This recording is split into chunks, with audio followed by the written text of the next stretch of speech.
suasana latihan di lapangan Priok Pantura, Ketapang Sampang. Ada tim Genmetik.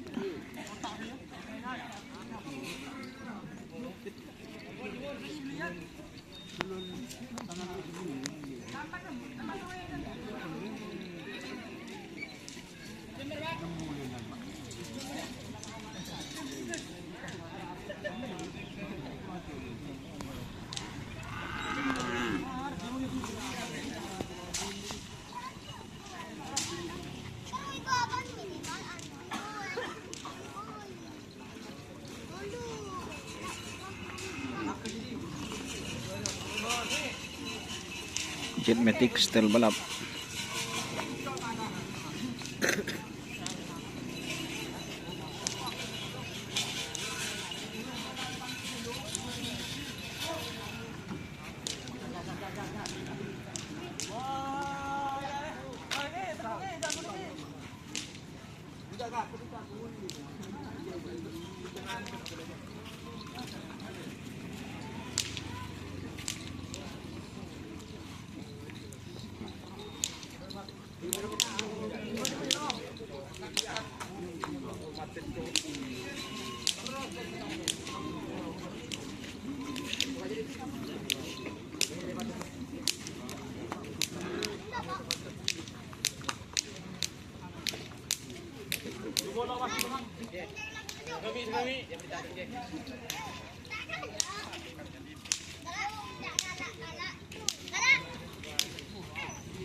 Pisang laser.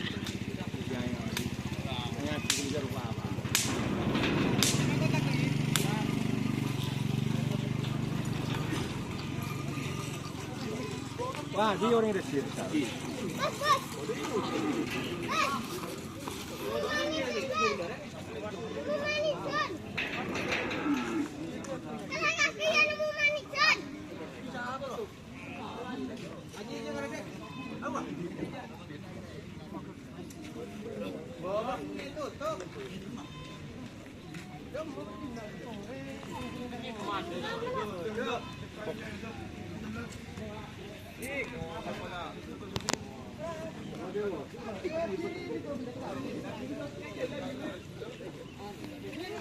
Super Jos atau Bos Sakti.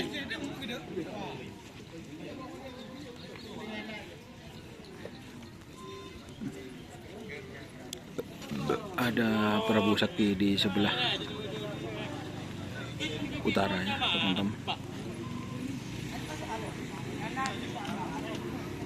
Oke, jangan lupa like, komen, serta ikuti fanspage Facebook Karapan. Oke, assalamualaikum warahmatullahi wabarakatuh.